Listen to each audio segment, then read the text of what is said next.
السلام علیکم دوستو، امید ہے کہ آپ سب خیریت سے ہوں گے۔ آج کی کہانی ہمارے روزمرہ معاملات سے کافی ملتی جلتی ہے۔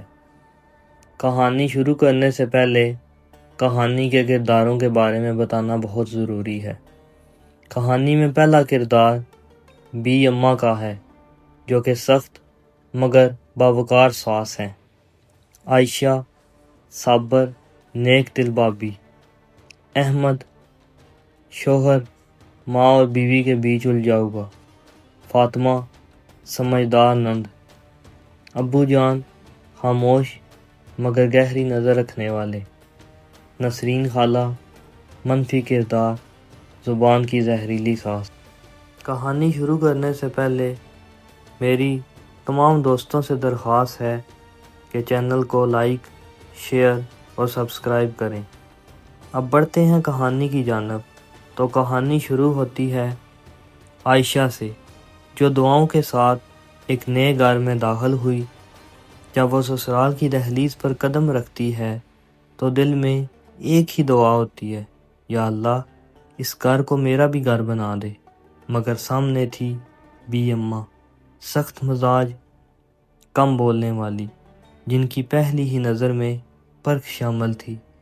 یہ مکہ نہیں سسرال ہے، یہ جملہ عائشہ کے دل میں اتر گیا۔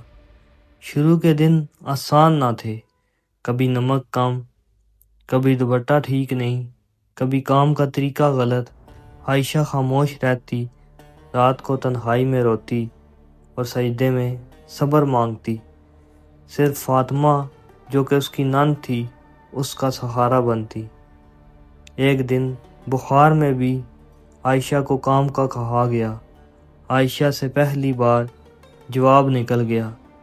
بس وہی دن تھا جب بی اماں کی خاموشی دیوار بن گئی۔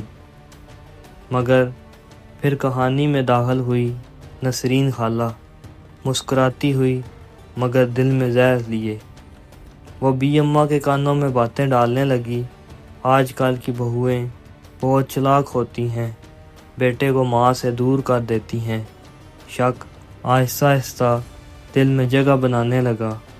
ایک دن الماری سے زیور غائب ہو گیا۔ اشارہ سیدھا عائشہ کی طرف تھا۔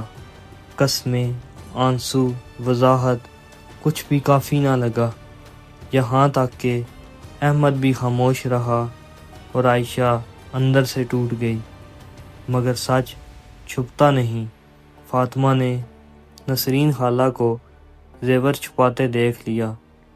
ابو جان نے سب کو بٹھایا اور زیور نسرین خالہ کے بیگ سے نکل آیا۔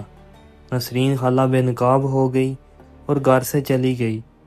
سب نے سمجھا کہ کہانی ختم ہو گئی، مگر اصل موڑ اب آیا۔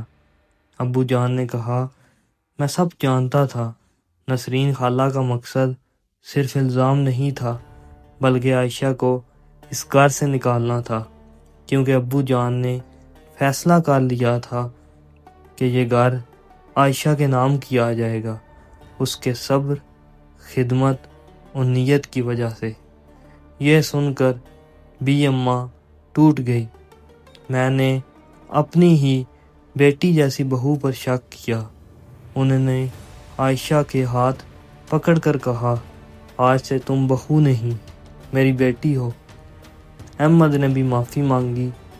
عائشہ نے کچھ نہیں مانگا، نہ گھر نہ حق، بس وہ سجدے میں گئی اور شکر ادا کیا۔ کہانی کا سبق یہی ہے، صبر کبھی ضائع نہیں جاتا۔ جو خاموشی سے برداشت کرتا ہے، اللہ خود اس کے حق میں بولتا ہے، اور صبر کا دیا آخر کار پورے گھر کو روشن کر دیتا ہے۔ اگر آپ کو یہ کہانی پسند آئی تو اس کو اپنے دوستوں کے ساتھ زیادہ سے زیادہ شیئر کریں۔ اگر سانسوں نے وفا کی تو ایک نئی کہانی کے ساتھ آپ کی خدمت میں پھر حاضر ہوں گا۔ تب تک کے لیے اللہ نگہبان۔